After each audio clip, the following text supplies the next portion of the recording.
ನಮ್ ಫಾಲೋವರ್ ಒಬ್ರು 105 kg ಇಂದ 75 kg ರೆಡ್ಯೂಸ್ ಮಾಡಿದ್ದಾರೆ. ಬಟ್ ಸ್ಟಿಲ್ ಫ್ಲಾಪಿ ಆರ್ಮ್ಸ್ ಇದೆ, ಅಂದ್ರೆ ಸ್ಕಿನ್ ಎಲ್ಲ ಜೋತ್ ಬೀಳೋದು, ಆರ್ಮ್ಸ್ ಎಲ್ಲ ಹಿಂಗೆ ಇದಾಗದು, ತೊಂಗದು ಅಂತಾರಲ್ಲ, ಆ ರೀತಿ ಆಗಿದೆ. ಏನ್ ಮಾಡ್ಬೇಕು ಅಂತ ಕೇಳಿದ್ರು. ಅವರು ಜುಂಬಾ ಮಾಡಿ ವೆಯ್ಟ್ ಲಾಸ್ ಮಾಡಿರೋದು.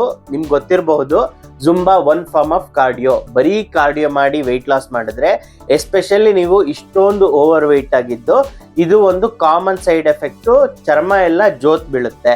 ಸೊ ವೆಯ್ಟ್ ಟ್ರೈನಿಂಗ್ ಮಾಡೇ ನೀವು ವೆಯ್ಟ್ ಲಾಸ್ ಮಾಡಬೇಕು. Even ladies initially weight training ಮಾಡಕ್ ಶುರು ಮಾಡಿದಾಗ ಆರ್ಮ್ ಸೈಜ್ ಎಲ್ಲ ಇನ್ಕ್ರೀಸ್ ಆಗಕ್ ಶುರು ಆಗುತ್ತೆ. ನಾನು ಬಲ್ಕ್ ಆಗ್ತಾ ಇದ್ದೀನಿ, ಹುಡುಗರ ತರ ಮಸಲ್ ಆಗ್ತಾ ಇದೆ ಅಂತ ಭಯ ಬೀಳ್ತೀರಾ. ಇದು ಟೆಂಪರರಿ. ಒಂಚೂರು ಕಾರ್ಬೋಹೈಡ್ರೇಟ್ ಏನೋ ಜಾಸ್ತಿ ತಿಂದಿರ್ತೀರಾ, ವರ್ಕೌಟ್ ಮಾಡಿದಾಗ ಪಂಪ್ ಆಗುತ್ತಲ್ಲ, ಅದಕ್ಕೆ ಹಾಗೆ ಫೀಲ್ ಆಗುತ್ತೆ.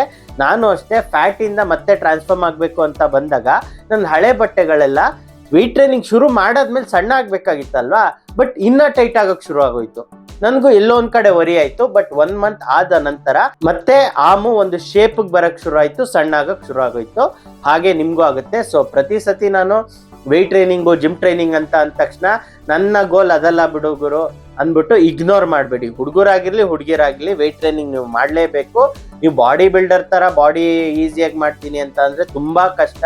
ಅಷ್ಟು ಸುಲಭವಾಗಿ ಆಗಲ್ಲ. ಸಾಕಷ್ಟು ಸರ್ಕಸ್ ಮಾಡ್ಬೇಕು. ಅದಕ್ಕೆ ಅದರದೇ ಆದ ಸಪ್ಲಿಮೆಂಟ್ಗಳು ತಗೊಬೇಕು. ತಿಂಗ್ಳಿಗೆ 5-10 ಸಾವಿರ ಅಷ್ಟೆಲ್ಲ ಖರ್ಚು ಬೀಳುತ್ತೆ. ಸೊ ನಿಮಗೆ ಎಷ್ಟೇ ಎಫರ್ಟ್ಸ್ ಪಟ್ಟರು ಅಷ್ಟು ಆ ಲೆವೆಲಲ್ಲಿ, ಬಾಡಿ ಬಿಲ್ಡರ್ ಲೆವೆಲಲ್ಲಿ ಆಗಲ್ಲ, ಎಸ್ಪೆಷಲಿ ಹುಡುಗಿರು.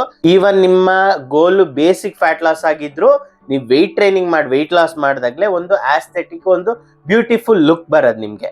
ಎರಡನೇ ಪಾಯಿಂಟು, ನೀವು ಪ್ರೋಟೀನ್ ಇಂಟೇಕ್ನ ತಗೊಳ್ದೇನೆ ವೆಯ್ಟ್ ಲಾಸ್ ಮಾಡಿರ್ತೀರಾ. Example fruit diet, salad diet ಈ ರೀತಿ ಮಾಡ್ತಾ ಇರ್ತೀರಾ. ಹೌದು, ತರಕಾರಿ ಹಣ್ಣು ಆರೋಗ್ಯಕ್ಕೆ ಒಳ್ಳೇದು, ಹೌದು. ಬಟ್ ಸ್ಟಿಲ್ ಪ್ರೋಟೀನ್ ಇಲ್ಲ ಅಂತ ಅಂದಾಗ ನಿಮ್ಗೆ ಚರ್ಮ ಎಲ್ಲ ಜೋತ್ ಬೀಳೋದು ಈ ರೀತಿ ಆಗುತ್ತೆ. ಆ ತರಕಾರಿ, ಸೊಪ್ಪು, ಹಣ್ಣು ಜೊತೆಗೆ ಪ್ರೋಟೀನ್ ಫುಡ್ ಆದ ಚಿಕನ್ನು, ಮೊಟ್ಟೆ, ಪನ್ನೀರು, ಚೀಸು ಅಥವಾ ವೇ ಪ್ರೋಟೀನು ಇದನ್ನ ಕನ್ಸ್ಯೂಮ್ ಮಾಡಿ ನೀವು ವೆಯ್ಟ್ ಲಾಸ್ ಮಾಡಬೇಕು.